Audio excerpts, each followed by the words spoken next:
Actually, he didn't even know why his business was suffering. But after I prayed with him, we prayed, God, expose every generational curse by words, and we prayed. When he prayed, the Spirit of God led him to a trunk where his grandfather used to have, but it was kept by his father. So he asked his father permission. The father said, "Oh, it is your inheritance. You can look at it."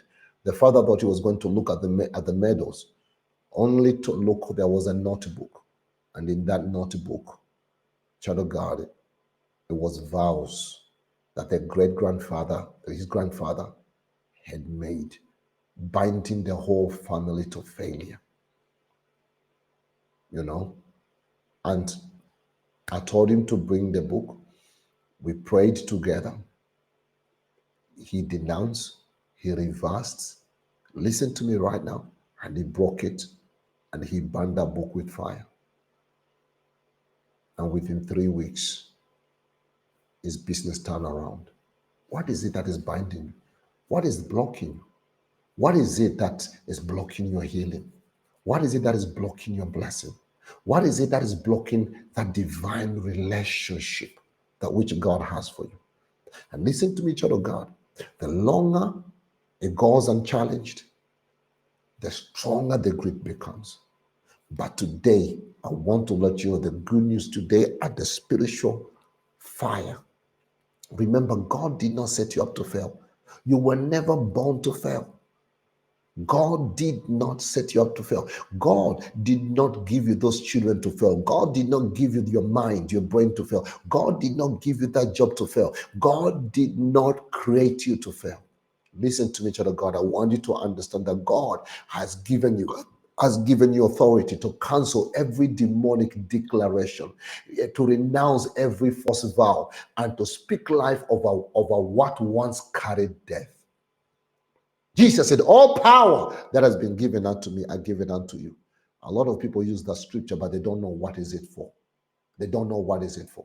It's not, child of God, is a general scripture, but you must know exactly where to put it. With this understanding, what I've taught you, now you know what to go for. You see, the moment you recognize what has been spoken can be revoked.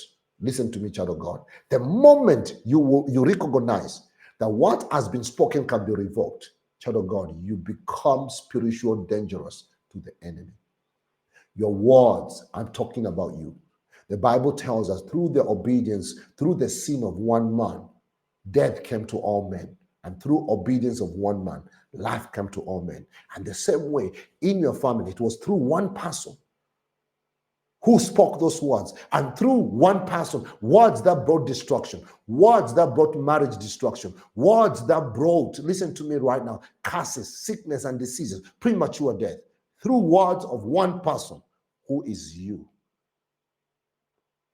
healing will be restored. Favor will be restored. Wisdom will be restored. Come on, if I were you right now, I'll shout spiritual fire. I say, if I were you right now, I'll shout spiritual fire. I say, if I were you right now, I'll shout spiritual fire. I say, if I were you right now, I'll shout spiritual fire. Spiritual fire. If I were you, I'll shout spiritual fire. Spiritual fire. Listen to me, child of God. Your words can cleanse your lineage. Your words, your voice can break every curse. The key is this. Listen to me. You must speak. You must speak. Silence does not deliver. You must open your mouth, revoke what was said, and replace it with heaven's decree.